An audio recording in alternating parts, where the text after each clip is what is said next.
जिस समस्या का ना कोई उपाय, उसका हल है सिर्फ ओम नमः शिवाय। आप सभी का मेरे YouTube चैनल भक्ति सागर में पुनः स्वागत है। सावन मास भगवान शिव की आराधना के लिए विशेष माना जाता है। हम पूरे सावन मास में भगवान शिव की आराधना करेंगे। वे सावन मास की कथाओं का प्रतिदिन स्मरण करेंगे। भगवान शिव की आराधना से लगातार जुड़े रहने के लिए, वे पूर्ण पुण्य लाभ प्राप्त करने के लिए कृपया मेरे चैनल को सब्सक्राइब अवश्य कर लें। वीडियो यदि पसंद आए तो लाइक एंड शेयर भी करें। आज का महात्म्य शुरू करने से पहले सुनते हैं शिव भक्त की एक कहानी। बहुत समय पहले एक नगर में पुंडरीक नाम का एक ब्राह्मण रहता था। वह अत्यंत पुण्यात्मा, विनम्र और भगवान शिव का परम भक्त था। उसका एक ही नियम था, हर दिन ब्रह्म मुहूर्त में उठकर स्नान करके शिवलिंग का जलाभिषेक करना, बेलपत्र चढ़ाना और रुद्राष्टक का पाठ करना। एक दिन जब वह शिव मंदिर जा रहा था, रास्ते में उसने एक वृद्ध और बीमार व्यक्ति को देखा जो ठंड से कांप रहा था। पुंडरीक की करुणा जागी। उसने तुरंत अपना वस्त्र उतारकर उसे उड़ा दिया, भोजन कराया और उसकी सेवा करने लगा। उस दिन वह शिवलिंग पर जल नहीं चढ़ा पाया। रात्रि में उसे दुख हुआ कि वह अपनी पूजा नहीं कर सका, लेकिन भगवान शिव प्रकट हुए और बोले, वत्स पुंडरीक, आज जो सेवा तूने उस वृद्ध व्यक्ति की है, वह मेरे अभिषेक से भी बढ़कर है। मानव सेवा ही सबसे बड़ी शिव भक्ति है।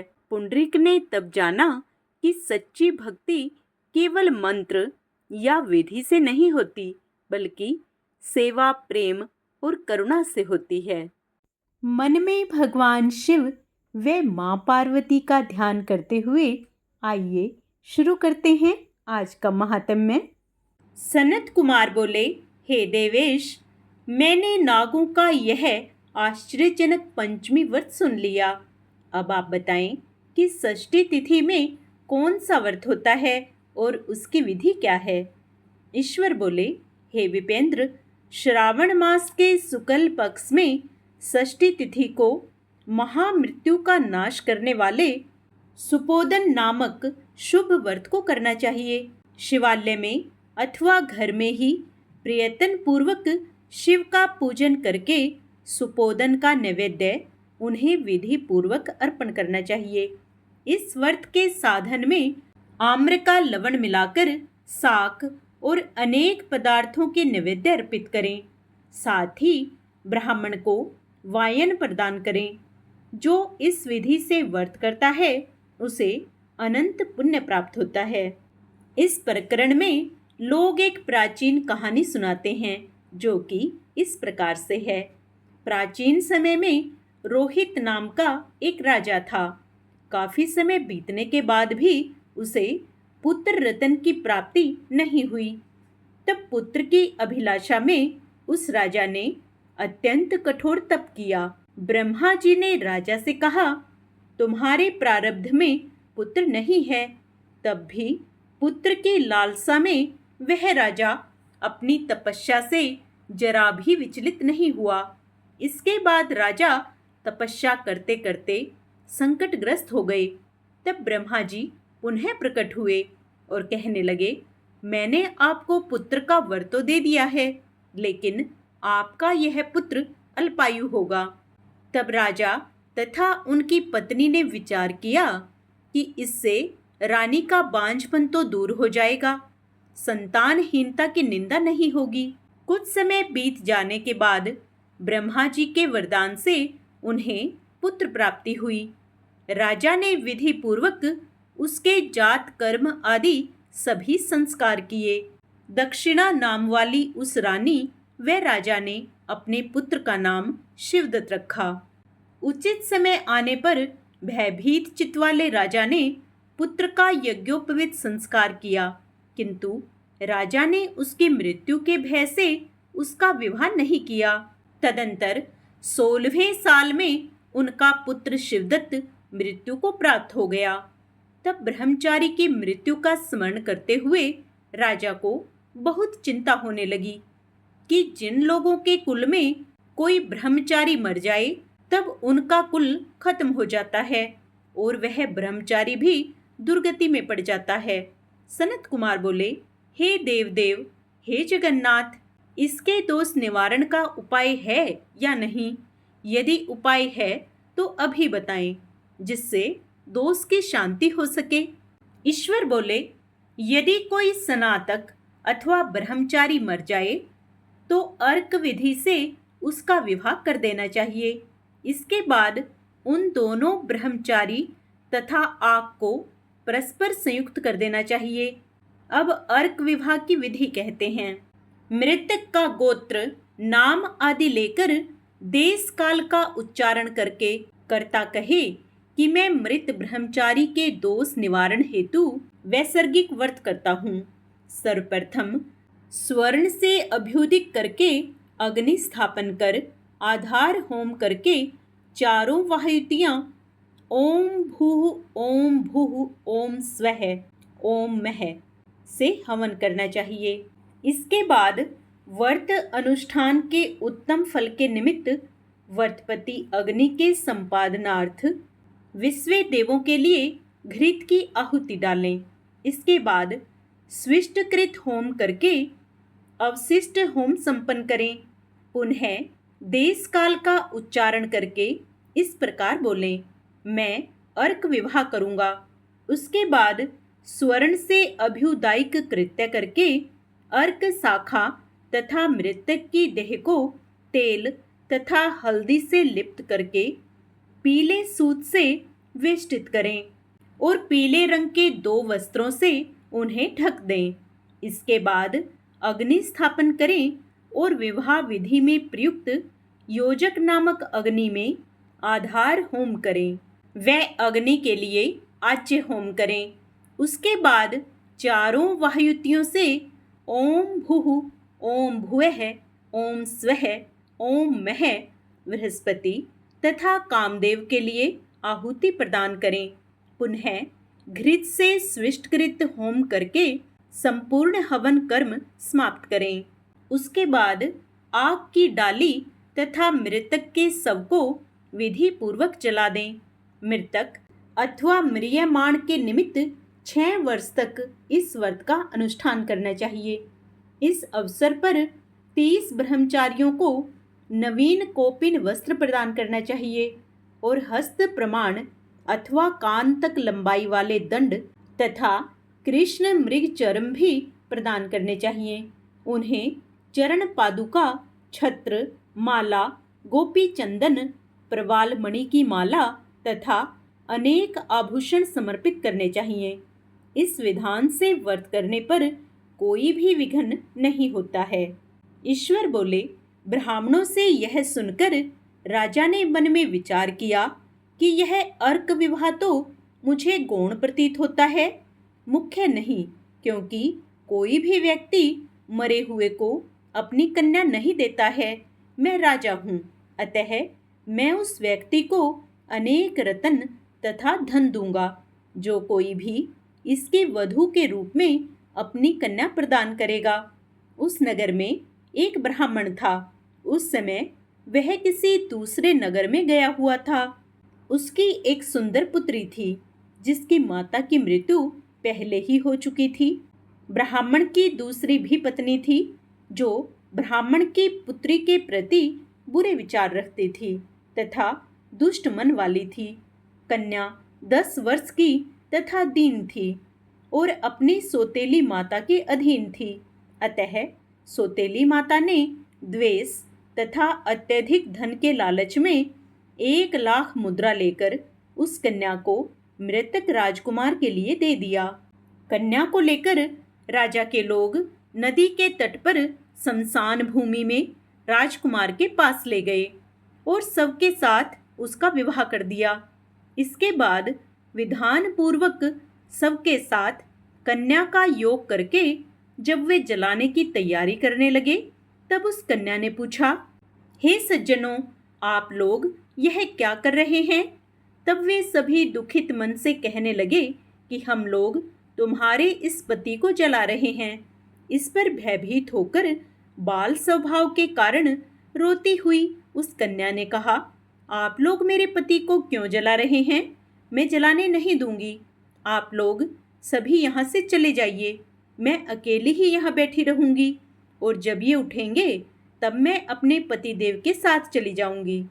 उसका हठ देखकर दया के कारण दीन चित्त वाले कुछ भाग्यवादी वृद्धजन कहने लगे, अहो, होनहार भी क्या होता है? इसे कोई भी नहीं जान सकता। दीनों की रक्षा करने वाले तथा कृपालु भगवान न जाने क्या करेंगे। सोत की पुत्री का भाव रखने के कारण सोतेली माता ने इस कन्या को बेचा है। अतः संभव है कि भगवान इसके रक्षक हो जाएं। अतः हम लोग इस कन्या को व इस सब को नहीं जला सकते। इसलिए सभी को अच्छा लगे तो हम लोगों को यहाँ से चले जाना चाहिए। परस्पर ऐसा निश्चय करके वे सब अपने नगर को चले गए। बाल स्वभाव के कारण यह सब क्या है, इसे न जानती हुई भय से व्याकुल वह कन्या एकमात्र शिव तथा पार्वती का स्मरण करती रही। उस कन्या के स्मरण करने से सब कुछ जानने वाले तथा दया से पूर्ण हृदय वाले शिव पार्वती शीघ्र ही वहां आ गए। नंदी पर विराजमान उन तेज निधान शिव पार्वती को देखकर उन देवों को न जानती हुई भी उस कन्या ने पृथ्वी पर दंड की भांति पड़कर प्रणाम किया। तब उसे आश्वासन प्राप्त हुआ कि पति से तुम्हारे मिलने का समय आ गया है। तब कन्या ने कहा कि मेरे पति अब जीवित नहीं होंगे। उसके बाल भाव से प्रसन्न शिव पार्वती ने कहा कि तुम्हारी माता ने सुपोदन नामक व्रत किया था। उस व्रत का फल संकल्प करके तुम अपने पति को प्रदान करो। तुम कहो कि मेरी माता के द्वारा जो सुपोदन नामक व्रत किया गया है उसके प्रभाव से मेरे पति जीवित हो जाएं। तब कन्या ने वैसा ही किया और उसके परिणाम स्वरूप शिवदत्त जीवित होकर उठ खड़ा हुआ। उस कन्या को व्रत का उपदेश देकर शिव तथा पार्वती अंतर्ध्यान हो गए।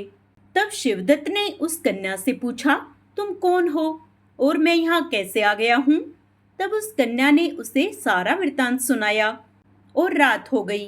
प्रातः होने पर नदी के तट पर गए लोगों ने राजा को वापस आकर कहा कि हे राजन, आपका पुत्र व पुत्रवधू नदी के तट पर स्थित हैं। विश्वस्त लोगों से यह बात सुनकर राजा बहुत खुश हुआ। वह हर्ष भेरी बजवाते हुए नदी के तट पर गया। सभी लोग प्रसन्न होकर राजा की प्रशंसा करने लगे। वह बोले, हे राजन, मृत्यु के घर गया हुआ आपका पुत्र पुनः लौट आया है। इस पर राजा पुत्र वधू की प्रशंसा करने लगे और बोले कि लोग मेरी प्रशंसा क्यों कर रहे हैं? प्रशंसा के योग्य तो यह वधू है। मैं तो भाग्यहीन तथा अधम हूँ। धन्य और सौभाग्यशालिनी तो यह पुत्र वधू है, क्योंकि इसी के पुण्य प्रभाव से मेरा पुत्र जीवित हुआ है।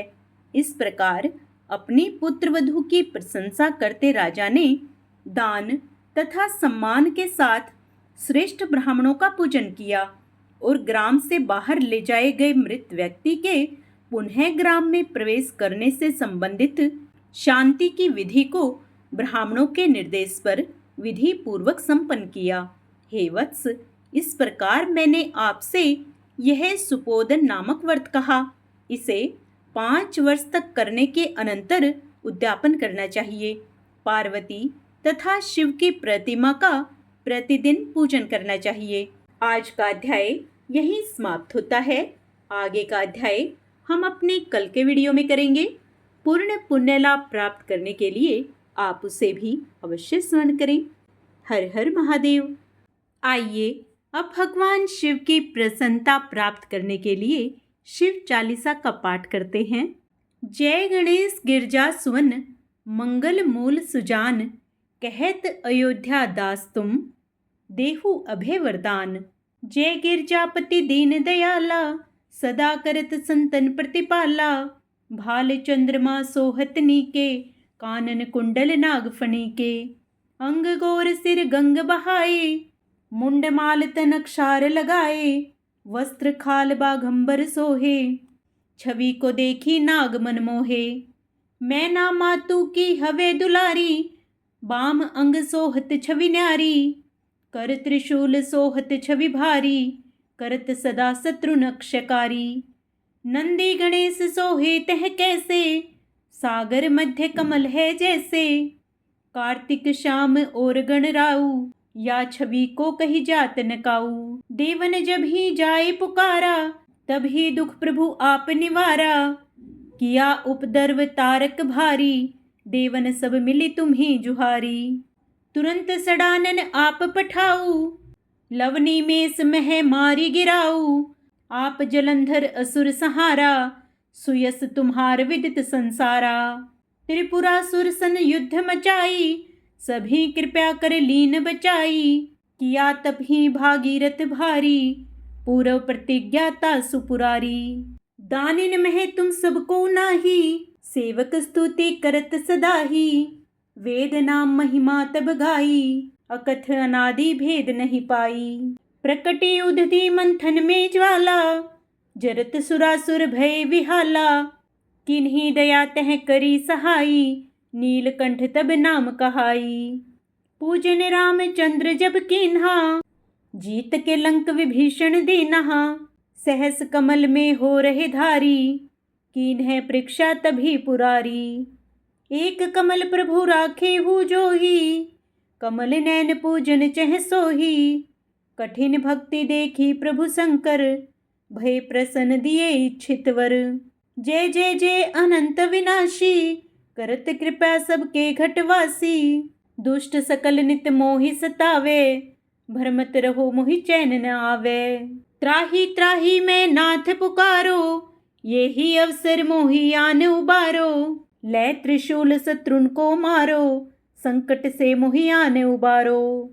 मात पिता भ्राता सब होई, संकट में पूछत नहीं कोई।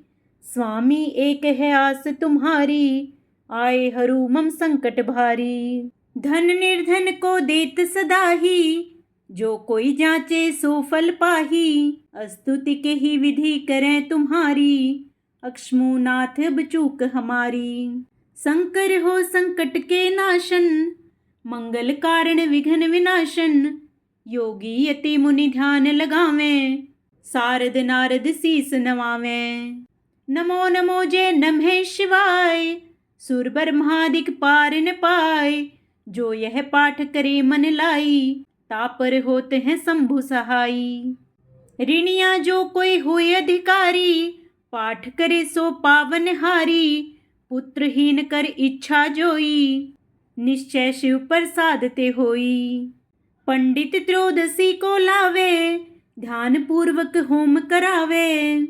त्रयोदशी व्रत करे हमेशा, ताके तन नहीं रहे कलेशा।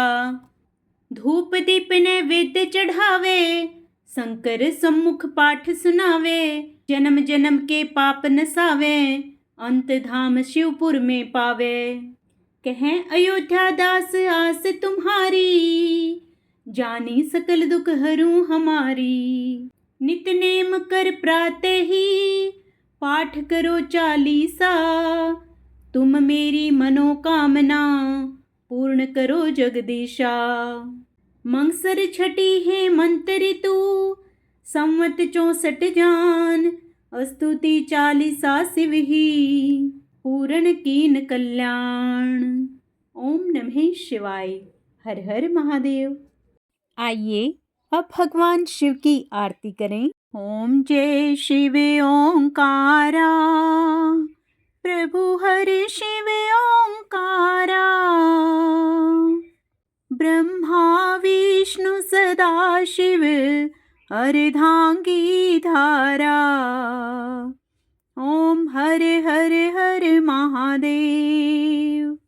दो भुज चार चतुर्भुज, 10 भुज ते सोहे। तीनों रूप निरखता त्रिभुवन जन मोहे। ओम हरे हरे हरे महादेव। अक्षमाला वनमाला मुंडमाला धारी त्रिपुरारी कंसारी करमाला धारी। ओम हरे हरे हरे महादेव। श्वेतांबर पीतांबर वाघांबर अंगे सनकादिक ब्रह्मादिक भूतादिक संगे। ओम हरे हरे हरे महादेव। करमध्ये चकमंडलू चक्र त्रिशूल धरता जग करता जग हरता जग पालन करता। ओम हरे हरे हरे महादेव। ब्रह्मा विष्णु सदा शिव जानते अविवेका प्रणवाक्षर के मध्य यह तीनों एका। ओम हरे हरे हरे महादेव।